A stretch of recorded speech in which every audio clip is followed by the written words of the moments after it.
آج ہم ایک ایسے سیریل کلر کے بارے میں بات کریں گے کہ جس نے 45 لڑکیوں کا ریپ کیا اور ریپ کرنے کے بعد ان کو قتل بھی کر دیتا تھا۔ تو آخر یہ ان کا ریپ کیوں کرتا تھا اس چیز کی تو سمجھ آتی ہے، لیکن لڑکیوں کو ساتھ قتل بھی کر دینا اس چیز کی سمجھ نہیں آتی۔ تو چلے جا کے یہ سٹوری جاننے کی کوشش کرتے ہیں کہ آخر وہ لڑکیوں کو مار کیوں دیتا تھا۔ ناظرین گرامی، ایک بات اور بھی تھی، وہ جس لڑکی کا ریپ کرتا اس کے بعد اسے قتل کر دیتا، قتل کرنے کے بعد اس کا انڈر وے اور برا اپنے ساتھ لے جاتا اور اکثر وہ پہنا بھی کرتا اور اکثر اپنے گھر رکھ دیتا۔ یوں ناظرین گرامی یہ سٹوری چل رہی تھی، تو یہ کون بندہ تھا اور یہ سب کچھ کیوں کر رہا تھا؟ ناظرین گرامی، اس کا نام تھا ہمیش ریڈی۔ کرناٹک کے ضلع میں 1969 کو یہ پیدا ہوا۔ پیدا ہونے کے بعد یہ بڑا ہوا، اس نے پڑھائی کی اچھی سی، پڑھائی کرنے کے بعد CRPF میں اس نے جوائن کر لیا۔ تو CRPF میں جوائن کرنے کے بعد اس کی ڈیوٹی لگی جموں کشمیر میں جہاں پہ اس کی ڈیوٹی لگی ہوئی تھی، وہاں پہ جو اس کا بڑا آفیسر تھا یہ اس کے گھر کا سیکیورٹی گارڈ تھا۔ تو ناظرین اکثر یہ ان کے گھر جاتا، ان کی ایک بیٹی تھی، ایک دن وہ گھر میں اکیلی تھی تو یہ اندر چلا گیا، اس نے جا کے دروازے بند کر لیے اور اس کا ریپ کرنے کی کوشش کرنی شروع کر دی۔ ابھی یہ ریپ کر ہی رہا تھا کہ لڑکی چیخنا شروع ہوگی، تو جموں کشمیر سیکیورٹی گارڈ بھی کافی زیادہ تھے اس آفیسر کے، اور باقی بھی گھر قریب تھی، سبھی لوگ بھاگ کے اندر آئے اور آ کے اس کو پکڑ لیا۔ ہمیش کو پکڑنے کے بعد اسے گرفتار کروا دیا گیا جی۔ تو ناظرین گرامی یہ وہاں سے کسی نہ کسی طریقے سے دوڑ گیا۔ دوڑ جانے کے بعد یہ واپس اپنے ضلع کرناٹک میں آیا اور یہاں پہ آ کے اس نے دوبارہ سے پولیس کی ٹریننگ کی اور پولیس میں اس نے اپنی ڈیوٹی چالو کروا لی۔ اب پولیس میں یہ اپنی ڈیوٹی سر انجام دے رہا تھا، لیکن ناظرین گرامی تھا تو یہ مجرم ہی، اور اس کی عادتیں بھی مجرم والی تھی اور اس کی سوچ بھی ایک مجرمانہ تھی۔ یہ کیا کرتا ہے کہ یہ پھر وہی سوچتا ہے کہ کیسے ایک لڑکی کو پھنسایا جائے، تو کب اس کو میں مل سکوں گا، کب اس کے گھر والے نہیں ہوں گے، پھر میں ماروں گا اسے۔ یہ لڑکیوں کے ساتھ زنا کر کے مزے لیتا اور ان کو قتل کر کے مزے لیتا۔ یہ سارا ریکی کرتا رہتا ہے کرناٹک میں۔ ریکی کرنے کے بعد اسے سمجھ آتی ہے کہ دن 11 بجے سے لے کے 3 بجے تک مرد گھر میں نہیں ہوتے، تو اگر کچھ کرنا ہے تو اس دوران ہی کرنا ہے۔ تو ناظرین یہ اپنا علاقہ چھوڑتا ہے اور مدھیہ پردیش میں جاتا ہے۔ مدھیہ پردیش میں جانے کے بعد یہ وہاں پہ ایک عورت کے گھر جاتا ہے، دروازہ کھٹکھٹاتا ہے۔ آگے سے عورت پوچھتی کون، تو یہ کہتا ہے کہ باجی میں نے پانی پینا ہے، پانی پلا دو۔ تو وہ عورت پانی پلانے کے بہانے بوا کھولتی، یہ اسے اندر لے جاتا ہے، فوراً بوئے کو دھکا دے کے ایک بڑا سا چاقو نکالتا ہے اور اس سے بولتا ہے کہ اگر تو نے کوئی بات کری یا ہلنے کی کوشش کری تو میں تمہیں چاقو مار مار کے قتل کر دوں گا۔ یہ وہاں پہ جا کے اس عورت کو باندھ دیتا ہے، اس کے ہاتھ اور پاؤں، کپڑے اترواتا ہے۔ کپڑے اتروانے کے بعد یہ اس کے ساتھ اپنی جنسی ہوس پوری کرتا ہے۔ ہوس پوری کرنے کے بعد یہ اس لڑکی کو وہاں پہ قتل کر دیتا ہے اور اس کا برا اور انڈرویز اتار کے اپنے ساتھ لے جاتا ہے۔ باقی بھی کوئی سوکھنے کے لیے انڈرویز وغیرہ کسی اور کے بھی جو پڑے ہوتے تھے وہ بھی ساتھ لے جاتا تھا۔ ایسے یہ کیس کرتا ہے۔ کیس کرنے کے بعد اب اس کا کیا تھا کہ یہ مدھیہ پردیش کا علاقہ چھوڑ کے بنگلور چلا جاتا ہے۔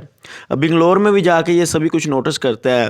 اس کو ایک چیز تک کنفرم ہو چکی تھی کہ 11 سے 3 بجے تک مرد نہیں گھر ہوتے، تو جو بھی کاروائی ڈالنی اسی ٹائم کے دوران ڈالنی۔ ایک اور گھر میں جاتا ہے، وہاں پہ یہ ایسے ہی کرتا ہے، جا کے ان کا دروازہ کھٹکھٹاتا ہے۔ وہ پوچھتے کون، تو یہ کہتا ہے باجی پولیو کے قطرے والے آئے ہیں، آپ اپنے بچوں کو قطرے پلوا لیں۔ تو وہ عورت دروازہ نہیں کھولتی، یہ کسی نہ کسی طرح بہانہ پھسانہ لگا کے اسے دروازہ کھلوا لیتا ہے۔ کھلوانے کے بعد اندر جاتا ہے زبردستی۔ اندر جانے کے بعد اس عورت کے ساتھ بھی ویسے ہی کرتا ہے اور بھاگ جاتا ہے۔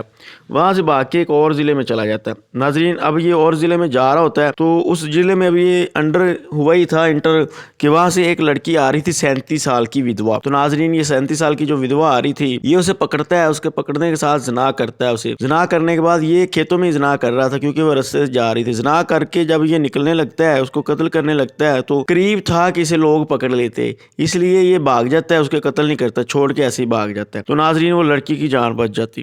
کچھ دنوں بعد پریڈ ہو رہی ہوتی ہے، جیسے پولیس والوں کی ہوتی ہے، ایک جگہ پہ سب آفیسر پریڈ کر رہے ہوتے ہیں، یہ بھی بیچ اپنے پریڈ کر رہا ہوتا ہے کہ وہ جو لڑکی تھی وہ بھی اپنے ماں باپ کے ساتھ اس پریڈ میں آئی ہوئی تھی۔ وہ جب اسے دیکھتی تو وہ شور مچانا شروع کر دیتی ہے کہ اس بندے نے تو میرے ساتھ ریپ کیا فلاں جگہ کے اوپر، یہ ریپی ہے۔ تو پولیس والے بھی اس چیز کو سنتے تو پہلے تو کوئی یقین ہی نہیں کرتا، لیکن لڑکی کہتی میں کنفرم ہوں، اس نے میرے ساتھ کیا ہے، میں نے اچھی طرح اسے پہچانتی ہوں۔ پولیس والے اسے پکڑ لیتے ہیں۔ پکڑنے کے بعد ناظرین پولیس والے سب سے پہلے تو اسے محکمے سے خارج کرتے ہیں۔ محکمے سے خارج کرنے کے بعد پولیس والے اسے لے کے جا رہے ہوتے ہیں کہ وہ رستے میں پولیس والوں کو کہتا ہے جو گاڑی میں بیٹھے ہوتے ہیں کہ دیکھو یار اب میں نے تو بچنا نہیں ہے، میں نے اتنی لڑکیوں کے ساتھ ریپ کیا ہے، اتنی لڑکیوں کو میں نے قتل کیا، مجھے تو لازمی پھانسی ہو جائے گی، اب میرے پاس جو اتنے پیسے ہیں وہ سارے بیکار ہی جائیں گے، تو کیوں نہ ہم ایسے کریں کہ یہ جو ساتھ ڈھابا رستے میں آئے گا یہاں پہ ہم بیٹھ کے اچھی سی کڑھائی شڑائی کھائے، کھانا کھائیں، ایزی ہو کے پھر چلے تو ہم نے جانا ہی ہے، لے تو تم لوگوں نے جانا ہی ہے۔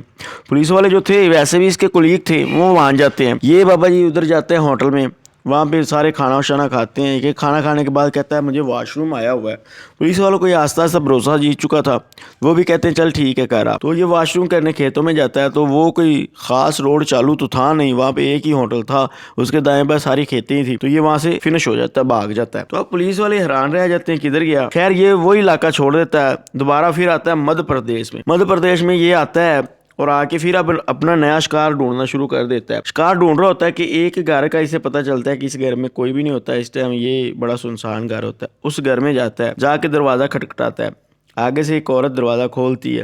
نہ ہی وہ لڑکی تھی نہ ہی وہ آنٹی تھی, درمیانی صحت کی عورت تھی, درمیانی عمر کی. یہ اس سے پانی کے بہانے دروازہ کھلواتا ہے. تو ناظرین گرامی وہ دروازہ کھول دیتے, یہ اندر چلا جاتا ہے. اندر جا کے ویسے ہی اس کے ساتھ بھی زنا کرتا ہے. زنا کرنے کے بعد اس کو باندھا ہوتا ہے رسیوں سے اور قتل کر دیتا ہے. قتل کرنے کے بعد ناظرین گرامی اب مدھیہ پردیش میں یہ باتیں پھیلنی شروع ہوگی کہ شہر میں کوئی سیریل کلر پھر رہا ہے. تو عورتوں کو جو ان کے ہسبینڈ تھے وہ کہہ کے جاتے ہیں کہ دروازہ نہیں کھولنا, کوئی بھی آ جائے تو فل دھیان رکھنا, اور دروازے بھی وہ اپنے مضبوط لگوا لیتے ہیں. تو یہ مدھیہ پردیش کا علاقہ چھوڑتا ہے, پھر بنگلور میں چلا جاتا ہے. بنگلور میں ناظرین جانے کے بعد یہ 1996 میں ایسے ہی ایک عورت کے ساتھ ریپ کرنے اس کے گھر گھستا ہے, جو کہ دوسری منزل کے اوپر اس کا گھر ہوتا ہے. وہاں پہ یہ اس کے ساتھ ریپ کر رہا ہوتا ہے. وہ لڑکی چیختی چلاتی ہے. جب وہ چیختی چلاتی ہے تو اہل علاقہ جو ہوتے ہیں ان کو پتہ چل جاتا ہے کہ لڑکی چیخ رہی کوئی مسئلہ ہے. وہ سب لوگ گیٹ کے اوپر جمع ہو جاتے ہیں, گیٹ کو توڑ کے اوپر جاتے ہیں دوسری منزل میں. اب ناظرین گرامی ہوتا کچھ یوں ہے کہ اس کا دروازہ تو چھت کی طرف ہی کھلتا تھا اس کمرے کا, لیکن دوسری طرف وہ آگے شو بنی ہوئی تھی, جیسے لوگوں نے اکثر بنائی ہوتی گلی کی طرف شو وغیرہ, تو وہ بنی ہوئی تھی. یہ جو شو والی سائڈ تھی وہاں سے یہ باہر آتا ہے اور آ کے اتنے لوگوں کو دیکھتا ہے. جب وہ دروازہ توڑ رہے ہوتے تو یہ گھبرا جاتا ہے, وہاں سے چھلانگ لگاتا ہے نیچے. اب نیچے یہ گرتا ہے تو اس کی پاؤں کی ہڈی ٹوٹ جاتی ہے, فریکچر ہو جاتی ہے, جس وجہ سے اس سے بھاگا نہیں جاتا اور پولیس والے اس کو پکڑ لیتے ہیں. یوں ناظرین گرامی یہ 6 دسمبر 1996 کو پھر پکڑا جاتا ہے. پولیس والے پھر جناب اسے مدھیہ پردیش کے علاقے میں لے کے آتے ہیں. مدھیہ پردیش کے علاقے میں لانے کے بعد ایسے ہی یہ ایک دن طریق کے اوپر جاتا ہے اور وہاں پہ جا کے پھر بھاگ جاتا ہے. مجھے سمجھ نہیں آتی کہ یہ بھاگ کیسے اتنی دفعہ جاتا تھا. آخر پولیس والے اس کے ساتھ ملے ہی ہوں گے تبھی تو یہ بھاگ جاتا تھا, ورنہ ایک مجرم ایک دفعہ ہی بھاگ سکتا ہے. اگر وہ بھی بھاگے, وہ بھی قدرتی طور کے اوپر, تو اتنا ذہن مضبوط تو کسی کا نہیں ہوتا کہ خود ہی بھاگ جائے. خیر یہ پھر بھاگ جاتا ہے. بھاگنے کے بعد ناظرین گرامی ابھی بھاگے کو 2 مہینے ہوتے ہیں کہ 2 مہینوں کے اندر اندر اس نے ایک نئے شہر میں جا کے 4 لڑکیوں کو اور شکار کیا. ناظرین گرامی اب چوتھی لڑکی کو جب یہ شکار کر رہا تھا تو پکڑا کیسے جاتا ہے یہ جانتے ہیں. 3 لڑکیوں کا اس کے شکار کیا, ان کو ریپ کیا, ریپ کرنے کے ساتھ ان کو قتل کیا, قتل کرنے کے بعد چلا گیا. چوتھی لڑکی کے ایک دن یہ گھر آتا ہے, عورت ہی ہوتی ہے, وہ بھی دروازہ کھٹکھٹاتا ہے. اب یہ نیا شہر تھا, اس شہر میں لوگوں نے اپنی بیویوں کو بولا بھی نہیں ہوا تھا کہ تم لوگوں نے دروازوں کو تالے لگا کے رکھنا ہے, کوئی اجنبی آ جائے تو دروازہ نہیں کھولنا, سمجھایا بھی نہیں ہوا تھا, کیونکہ یہ نیا علاقہ تھا. وہ تو یہ مدھیہ پردیش اور بنگال میں ایسے کر رہا تھا, یہ کوئی اور ضلع تھا. ناظرین گرامی اب کرتا کیا ہے کہ یہ کسی نہ بہانے سے اس عورت سے دروازہ کھلواتا ہے. دروازہ کھلوانے کے بعد چاقو نکالتا ہے, اندر چلا جاتا ہے. اسے کہتا ہے بولنا نہیں ورنہ تجھے میں چاقو مار دوں گا. وہ عورت گھر میں اکیلی ہوتی ہے, ہسبینڈ اس کا کام پہ گیا ہوتا ہے, بچے اسکول گئے ہوتے ہیں, ایک اس کا بیٹا ہوتا ہے 7 سال کا, وہ اسکول ہوتا ہے. تو اب یہ کیا کرتا ہے کہ اس عورت کو اندر لے کے آتا ہے, برآمدے میں اس کے ہاتھ باندھتا ہے گرل کے ساتھ اور اس کے نیچے سے پاؤں باندھتا ہے اور اس کے ساتھ زنا کر رہا ہوتا ہے. تو اتنی دیر میں جو بیٹا تھا اسکول سے آ جاتا ہے, 7 سال کا بچہ ہوتا ہے, اسکول سے آتا ہے. جب اسکول سے آتا ہے تو دروازے میں کھڑا ہو جاتا ہے, کیونکہ آگے اسے اپنی ماں نظر آ جاتی جو بندی ہوتی ہے. تو وہ اپنی ماں کی طرف دیکھ رہا ہوتا ہے. تو یہ ہمیش ریڈی جو ہوتا ہے وہ اسے کہتا ہے کہ دیکھو بیٹا, یہ تمہاری ماں کے اوپر نا بھوت کا سایہ آ گیا تھا, اس لیے میں وہ نکال رہا ہوں, تو تم یہیں پہ کھڑے رہو یا اندر آ جاؤ, باہر نہیں بھاگ کے جانا. لیکن وہ لڑکا باہر بھاگ کے چلا جاتا ہے اور شور مچانا شروع کر دیتا ہے. یوں یہ ہمیش ریڈی پھر پکڑا جاتا ہے. اب جب پکڑا جاتا ہے تو اس کا ٹرائل چلنا شروع ہو جاتا ہے. پولیس والوں کو سمجھ لگ جاتی ہے کہ یہ بھاگ جاتا ہے کسی نہ کسی انداز سے, اب اس کو قابو کر کے رکھنا ہے. یوں ناظرین گرامی 26 جولائی 2097 کو اسے سیشن کورٹ میں پیش کیا جاتا ہے. سیشن کورٹ جو ہوتی ہے مارچ 1997 میں اس کے خلاف فیصلہ سناتی ہے. اس کے خلاف فیصلہ یہ آتا ہے کہ اس کو سزائے موت ہو جاتی ہے. اور ناظرین گرامی یہ 20 کیس اپنے منہ سے مانا تھا کہ 20 عورتوں کو میں نے قتل کیا اور زنا بھی کیا ہے. تو ویسے تو یہ 40-45 ہیں لیکن مجھے 20 کا ہی یاد ہے. تو پولیس والے اس سے پوچھتے ہیں کہ تم ان کے انڈرویز اور برا وغیرہ کیوں چرا لیتے تھے. تو یہ بتاتا ہے کہ وہ بس مجھے شوق تھا, میں ان کی خوشبو سونگا کرتا تھا.